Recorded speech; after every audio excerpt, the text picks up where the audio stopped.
Welcome back जी। एक दफ़ा फिर आपको खुशामदीद कहेंगे। और जनाब, प्रोग्राम का ये जो सेगमेंट है इसमें बात की जाएगी आपके सेहत के हवाले से मामलात और मसाइल पर। हमारे स्केजुअल गेस्ट स्टूडियोज़ में तशरीफ़ फरमाएँ। सबसे पहले उन्हें खुशामदीद कहूँगा और उसके बाद फिर उनसे गुफ्तगू आज जारी रहेगी और साथ ही सवाल जवाब का सिलसिला भी जारी रहेगा। बहुत सारे सवाल देखने वालों की जानिब से भेजे जा रहे हैं, उसको ज़रूर प्रोग्राम का हिस्सा बनाएंगे। मौजूद मेहमान जनाब डॉक्टर हकीम अब्दुल माजिद ताहिर साहब तशरीफ़ फरमाएँ, उन्हें खुशामदीद कहता हूँ। बहुत शुक्रिया डॉक्टर साहब प्रोग्राम में हमें वक्त देने के लिए। डॉक्टर साहब, सवाल तो बहुत सारे माह मुबारक के हवाले से, लेकिन हमने सवाल आपके सामने ये रखना है कि पहले तो ज़रा एहतियातों के हवाले से एक चीज़ है, बड़ा अहम टॉपिक है, मैदे में जलन, गैस्ट्रिक का प्रॉब्लम, ये सब माह मुबारक में लोग इसका ज़्यादा शिकार हो रहे हैं। साल साल ये मसला रहा है और लोग ये जानना चाहते हैं आखिर इसकी वजूहत क्या हैं और इससे कैसे बचा जा सकता है। मैं चाहूँगा ज़रा यहाँ से गुफ्तगू का आगाज़ करें, फिर दूसरे जो दीगर मसाइल हैं उसकी तरफ आता हूँ। जी बिस्मिल्लाह।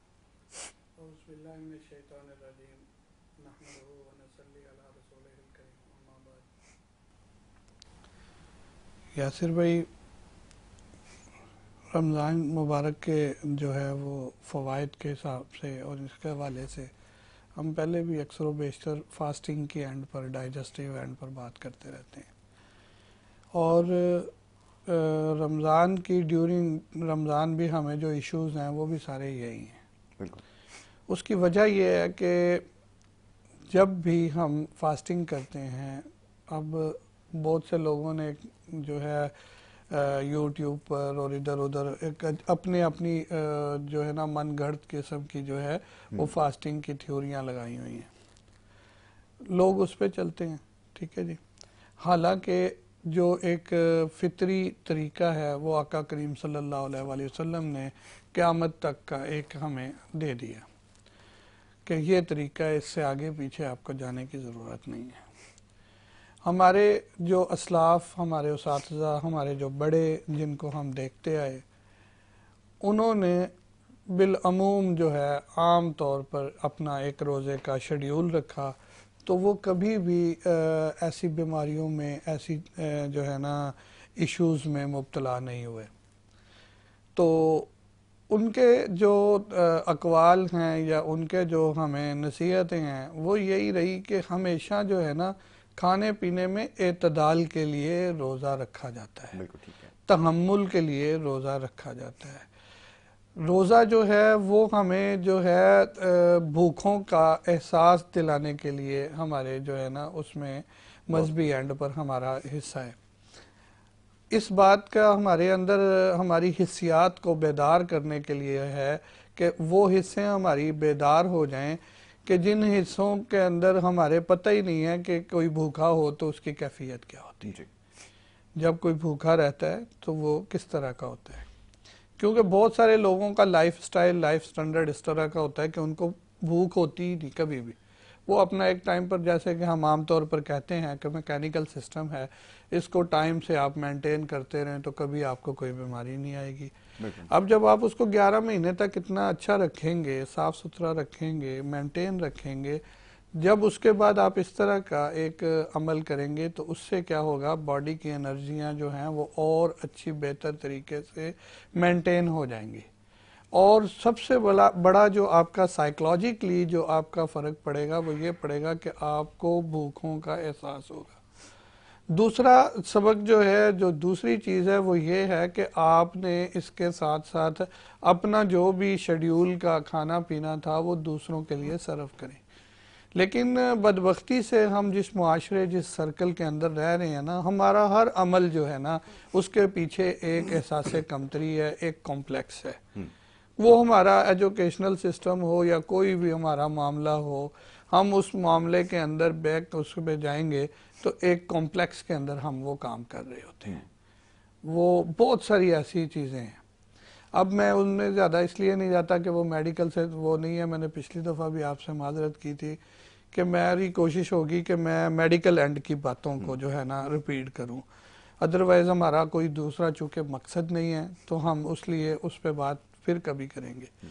तो सर बात यह है कि अगर हम मेडिकल एंड पर देखें तो मेडिकल एंड पर हमें डाइजेशन के इश्यूज़ क्यों बनते हैं।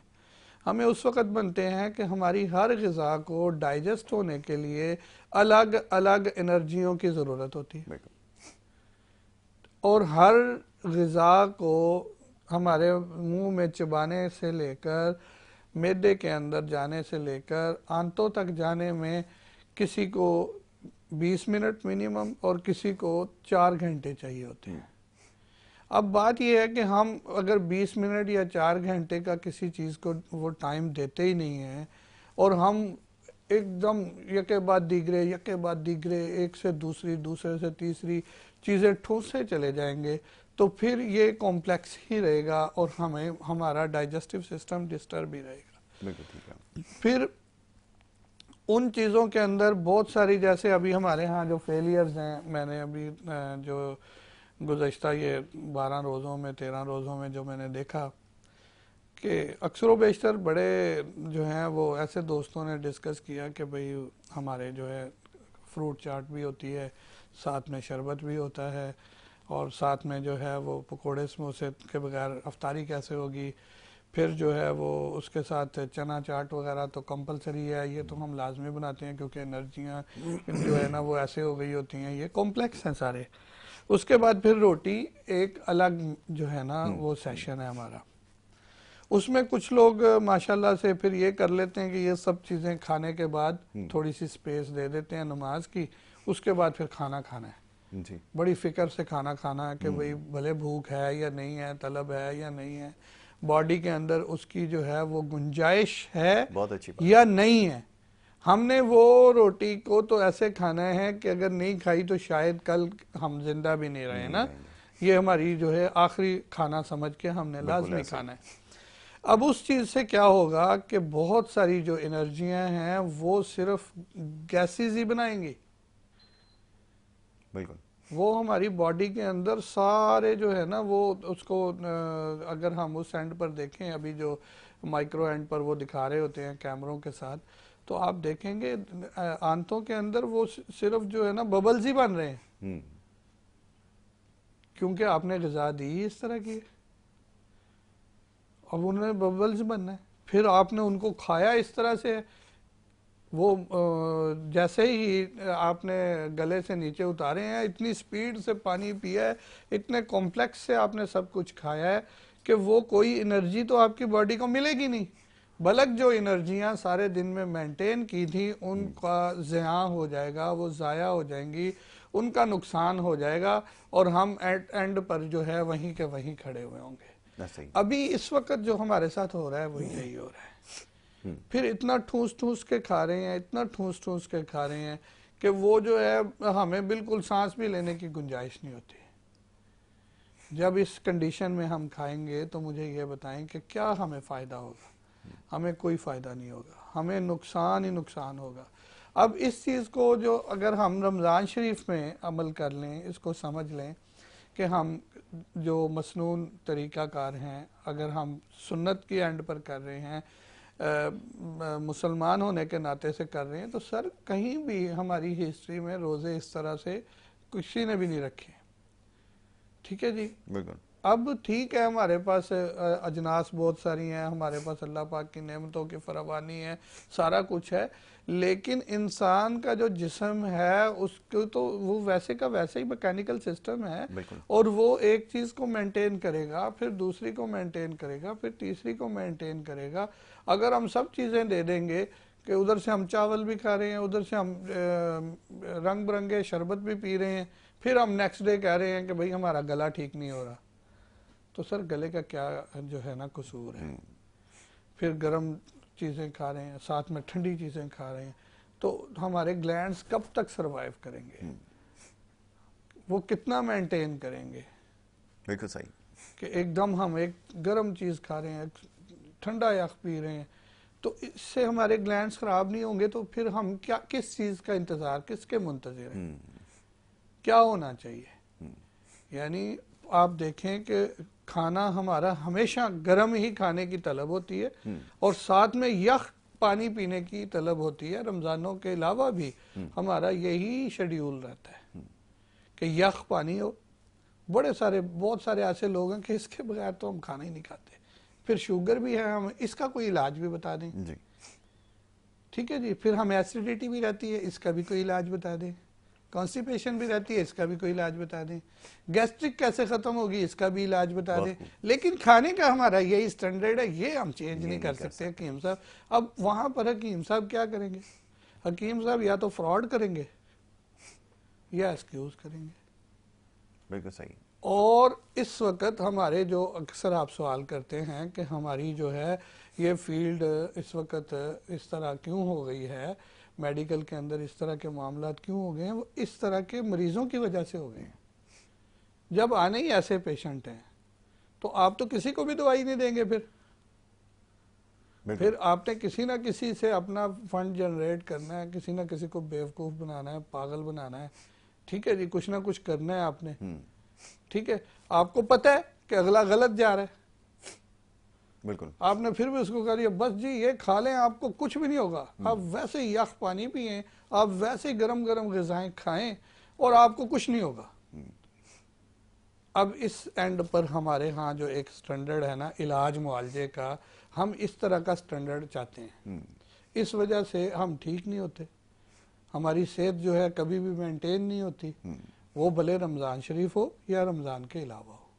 सहरी का टाइम है तो भी सेम स्टैंडर्ड है हमारा कि भाई 2 पराठे खाने हैं, फलाना खाना है, ये खाना है, लस्सी पीनी है, दूध पीना है, पानी भी पीना था, ओ हो पानी मैंने कम पिया रात भर में, 3-4 गिलास एकदम उड़ेल लो। तो सर ये हमारे ना बेसिकली समझने का फ़र्क है। बॉडी के अंदर डिहाइड्रेशन तो मैं कहता हूँ किसी को होती ही नहीं, ज्यादती होती है, बिल्कुल कमी तो होती ही नहीं इस तरह के मौसम में ख़ास तौर पे। अब वो जो कमी भी होती है वो पता है किस तरह से हो रही है? वो इस तरह से हो रही है कि पानी की ज्यादती है, पानी के इस्तेमाल का फ़र्क है, उस वजह से वो सारी बैड फैट्स का पानी हिस्सा बन रहा है, वो डाइजेस्ट हो रहा नहीं है, वो जा रहा नहीं है किडनियों की तरफ, यूरिनरी सिस्टम जो है ब्लॉक हो रहा है, ब्रेक हो रहा है, ग्लैंड सारे स्वेल हो रहे हैं, इस वजह से इशू हो रहा है, डिहाइड्रेशन हो रही। लेकिन वो आपको बताएंगे कि पानी तो उसकी हिस्ट्री लेंगे, बताएंगे पानी तो हमने पूरा पिया है सर, 12 गिलास पिए, वो कहाँ गए? वो 12 गिलास सारे के सारे बॉडी के अंदर बैड फैट का हिस्सा बन गए, सूजन हो गई है, उसको स्वेलिंग हो गई है, वो खारिज तो हुआ ही नहीं है, पहले का खारिज नहीं हो रहा था, वो ऊपर से और डाली जा रहे हैं। तो सर दरअसल इन चीज़ों को समझने की ज़रूरत है और तहम्मुल की ज़रूरत है, इसके अंदर सब्र की ज़रूरत है। जो असल रोज़े के मकासद है ना वो हर कोई बता रहा होता है, लेकिन उनको हमने अमली जो है ना उसके अंदर क्या स्टैंडर्ड्स रखने हैं ये कोई भी नहीं बताता।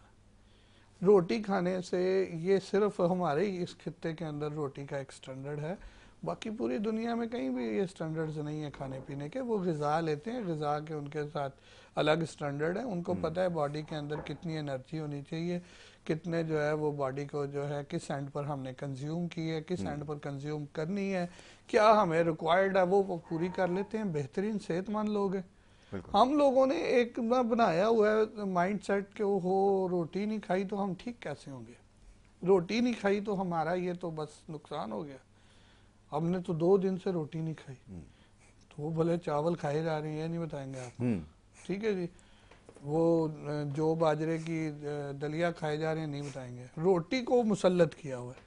तो सर ये एक साइकोलॉजिकली हमें इसके ऊपर पूरी लोगों को ब्रीफिंग देनी चाहिए, समझाना चाहिए, बताना चाहिए कि भाई इस तरह ग़िज़ाएं जो हैं वो उनका टाइम अब नहीं रहा, ये दौर इस वक्त हमें इस दौर के मुताबिक अपनी ग़िज़ाओं को मेंटेन करना पड़ेगा, नहीं करेंगे तो फिर हम हॉस्पिटलों की जीनत रहेंगे, दवाइयाँ हमारे लिए फिर बना रही हैं कंपनियां, हम उनको खाते रहेंगे। जैसे मैंने अभी तज़किरा किया कि हम ये अपनी ग़िज़ाओं को तब्दील, अपने आदतों को तब्दील, अपनी इन सर्कल्स को तब्दील, अपने इन दस्तरखान को तब्दील हम नहीं करना चाहते, हम फिर भी मेंटेन करना चाहते हैं अपने आप को, तो फिर आप एक बेहतरीन गाहक हैं और आपके लिए कोई ना कोई उतरेगा जो आपको अपने जो है ना प्रोडक्ट्स बेचेगा और ठीक हो जाएगा। अभी हमने गुज़श्ता जो है काफ़ी गौर किया, बल्कि उस दिन आपको भी मैंने उसके बारे में बताया कि अल्कलाइन वाटर जो है वो फरवरी मार्च में हमारे इस खित्ते में बहुत ज़्यादा पिया जाता था। उसको बनाने के लिए कैसे जो 2-3 तरतीब मैंने आपसे डिस्कस की थी। अब जो मैंने इस हफ्ते में सर देखा कि उसको भी बाकायदा तौर पर कि जी बनाना बहुत मुश्किल है बनाना। अब हर किसी ने अपने आप को ऐसे कर लिया कि भाई बना बनाया मिल जाए, तो सर वो भी बना बनाया थोड़े दिनों में अवेलेबल होने वाला है, और वो इतना बड़ा धोखा है। जैसे मैंने एक प्रोग्राम में पूरा कहा था कि हर्ब्स का नाम बिक रहा है। बिल्कुल ऐसा ही है कि ये नेचुरल प्रोडक्ट्स हैं, ये नाम बिक रहा है, ये हर्ब्स हैं, ये नाम बिक रहा है। इसी तरह अब हम लोग चूंकि कोई अमल करना ही नहीं चाहते, कोई अमली एंड पर हम कुछ कहीं जाना ही नहीं चाहते, तो फिर हम चाहते क्या हैं कि कोई आए और हमें बेवकूफ़ बनाए और हम बनते रहें। तो इस एंड पर ये अल्कलाइन वाटर के लिए भी बेहतरीन तैयारी हो गई हुई है। मैंने बहुत सारे लोगों की जो है बहुत सारी पोस्टें पढ़ी, बहुत चीज़ें देखी हैं कि लो जी अब ये भी एक तैयार है। बिल्कुल ठीक है। और हम लोग कहेंगे क्या कि भाई हम तो अल्कलाइन वाटर पीते, बड़ा महंगा मिलता है, बड़ा महंगा, बड़ी अच्छी कंपनी, वो कंपनी, उसको आपकी सेहत के साथ क्या ताल्लुक है? बिल्कुल ऐसा ही। और वो जो पैक होके आपके पास आ रहा है और ख़राब नहीं हो रहा है और गर्मी सर्दी में आपके पास आ रहा है और प्लास्टिक की लामाला बोतलों में आएगा, कांच की बोतल में तो आएगा नहीं आएगा। बहुत ठीक है जी। अब बात ये है कि ये सारी जो चीज़ें हैं ये हैं हमारी सेहत के बिगाड़ का सबब, बहुत जिस वजह से हम सेहतमंद नहीं हो रहे। अब है। पकोड़े समोसे का जो एक ट्रेंड है, उसके लिए अगर आप उसकी हिस्ट्री देखें तो वो क्यों था, ये समझना जरूरी है। पकोड़ा समोसा खाना क्यों था? ठीक है जी। वो सिर्फ इस वजह से थे, पकोड़े की जो एक वो अलग है और समोसे की एक अलग है, कि वो 8 घंटे तक हमारे मैदा के अंदर से डाइजेस्ट होके आंतों में नहीं जाती, 8 घंटे तक। 8 घंटे तक। ठीक है जी। और बेसन बेसिकली खिलाने का मकसद था, इस वजह से कि हमने अब पानी बहुत सारा उंडेल लिया है कॉम्प्लेक्स में, तो वो डाइजेस्ट नहीं होगा, वो हमें दुश्वारी पैदा करेगा, तो हम थोड़ी सी कोई चीज़ बेसन की खा लें ताकि वो मेंटेन हो जाए। बेसन जाते के साथ ड्राइनेस पैदा करता है और हुदूद जाज़बा जो जज्ब करने की जो सलाहियत है बॉडी की, वो बढ़ा देता है, एकदम जो है वो स्टैंडर्ड चेंज हो जाता है। बिल्कुल ठीक है। वो हमें हैज़ा या ऐसी चीज़ें जो होने वाली होती हैं वो बेहतर हो जाती हैं। सिर्फ ये सेंस थी इसमें। अब बेसन तो कोई डालता ही नहीं है, पकोड़े भी हमारे सामने होते हैं, उसमें बेसन का कुछ नाम ही नहीं होता। बिल्कुल ऐसा ही। बेसन बनता किस चीज़ का यही नहीं पता पकोड़े बनाने वालों को। उसमें क्या डाल रहे हैं, किस स्टैंडर्ड का डाल रहे हैं, कितनी दफा वो तेल को जो है वो यूज कर लिया गया है। तरफ आ रहा था कि वो सबसे अच्छा जो होता है वो जनरेटर का जो ऑयल होता है सर ना, उसमें तले हुए होते हैं, बड़े मजे के। उसकी बेचारे की हालत ऐसी हो गई होती है ना, पता नहीं कितने दिन तक इस्तेमाल डीजल के अंदर भी इस्तेमाल हो रहा है वो, तो उसकी डिमांड ज्यादा है वैसे डीजल में जो फ्राई होता है। सर देखे ना बाहर हमारे बड़े बड़े कड़ा लगे हुए हैं, उनके अंदर धुआं भी आ रहा है, उनके अंदर मट्टी भी आ रही है, माशाल्लाह से सब चीजें हम मिक्स करके फिर उसके अंदर जो वो मसाले डाल रहे हैं वो भी अल्लाह जो है ना बस अमान में रखे। फिर वो चीज़ें हम खाकर और हम सेहत का जो है वो जो है ना रिक्वायर्ड करें, क्लेम करें, तो सर ऐसे कैसे हो सकता है? सेहत कहाँ से आएगी? सेहत क्या चीज़ है? अच्छा, मैं थोड़ा सा एक और टॉपिक है उसकी तरफ आऊँगा। अभी कोई देर पहले बड़ी इंटरेस्टिंग चीज़, ये बॉडी बैलेंसिंग का एक चक्कर आजकल हो गया। वो कल प्रोग्राम में भी इस हवाले से बात हो रही थी कि जूता ख़रीदते वक्त हर चीज़ को देखा जाता है सिवाय इसके कि ये हमारे लिए कितना मुफीद है। ये बात शायद नहीं समझ में लोगों को आती कि इसका बड़ा गहरा अमल दखल है। अभी जो कमर दर्द है, L5 L6 का प्रॉब्लम है, सर्वाइकल में जा रहे हैं या दीगर और प्रॉब्लम में जा रहे हैं, इसका कितना अमल दखल है जूते का? ज़रा इसके बारे में भी कुछ बताएं। सर देखें, हमारी जॉइंट्स पेन है या नी के इश्यूज़ हैं या हमारे मैस्कुलर जो इशू हैं, वो आलमोस्ट इस वजह से हैं कि हमारी मसल्स के अंदर एनर्जियां जो हैं आलमोस्ट जो है वो पूरी जो है वो सर्कल नहीं करती, सर्कुलेट नहीं होती, और हमारी एडी ख़ास तौर पर जो है इसके अंदर चूंकि बहुत बारीक जो है ना वो वेन्स हैं, वहाँ ब्रेक हो जाती हैं। यानी यूरिनरी ट्रैक जैसे ही ख़राब होगा, यूरिक एसिड जैसे ही बढ़ेगा, तो सबसे पहले जो है हमारी जो है वो एड़ी दर्द करती है, एड़ियों जिससे में दर्द इंडिकेट आना करती है। शुरू हो बिल्कुल जाता सही है, है। सबसे पहली इंडिकेशन। अब वहाँ जब हमारे साथ ये इशू हो गया, तो वहाँ जो मसल्स आ रहे हैं ना, जिन्होंने बॉडी को बैलेंस रखा हुआ है, उन्होंने कुछ टॉक्सिन्स को खारिज करना होता है। हमारी बॉडी डिटॉक्स करती है। वो जो मैंने एक प्रोग्राम में बताया था ना कि रेडिएशन जब बढ़ जाती है बॉडी के अंदर, तो बॉडी उसको जो है कैसे मेंटेन करती है। उसमें उसको अगर हम उस थ्योरी को निकालें, उसमें पूरा एक वो उसने पूरा वो लिखा हुआ है कि भाई उसमें 90% डिपेंड कर रही है बॉडी आपके पाँव पे। अब हमने आगे जूता जो पहना हुआ है वो इस तरह के जो है ना बिल्कुल रॉ मटेरियल के जो है ना वो बने हुए प्लास्टिक से पहना हुआ है। हमारे यहाँ तो इस चीज़ की अवेयरनेस ही नहीं है कि जूते का स्टैंडर्ड क्या होना चाहिए। वो भी इसी तरह कॉम्प्लेक्स में ही पहन रहे हैं हम कि दिखना अच्छा चाहिए। जहाँ हमने पाँव रखा हुआ है वो प्योर लेदर का हमारे आबाओ अजदाद पहना करते थे। खुस्से का रवाज था, खेड़ी का रवाज था, या इस तरह के जो थे, तो वो इस वजह से थे कि एक तो बैलेंस सीधे होते थे, दूसरा वो प्योर लेदर होता था। उससे वो हमारी बॉडी के अंदर जितनी भी एनर्जियां होती थी उनको जो है मेंटेन करता था, हरारतों को मेंटेन करता था और बैलेंस रखता था। अब जब एड़ी के अंदर यूरिक एसिड क्रॉनिक हो जाएगा ना सर, उन मसल्स के अंदर कुछ मसल्स में स्पाज्म आ जाएगा, कुछ वीक होकर कमज़ोर होकर अपनी शेप चेंज करेंगे। हम अक्सर बेशतर पेशेंट को जब वो करते हैं अलाइन करने से पहले, जब उसकी हम वो निकालते हैं बॉडी को बैलेंस करने के लिए, तो हम एड़ियों को जब मिलाते हैं, किसी की एड़ी यूँ निकल रही होती है, किसी की एड़ी यूँ निकल रही होती है, जब उसको सीधा कर देते हैं तो वो बैलेंस हो जाती है।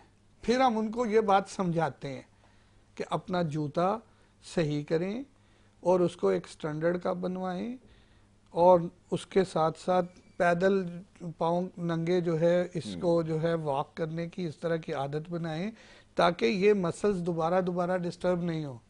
अब जब ये क्रॉनिक हो जाएंगे तो ये पूरे लामाला हमारी स्पाइन को डिस्टर्ब करेंगे। स्पाइन को डिस्टर्ब करेंगे, स्पाइन से रिलेटेड जितने भी हमारे जो हैं वो ऑर्गन्स जो हैं वो भी डिस्टर्ब होंगे। जितना ये क्रॉनिक होता जाएगा, अब बज़ाहिर वो बहुत मामूली सी बात है कि वो जूता जो है ना सिर्फ हमारा पहनने का फर्क है।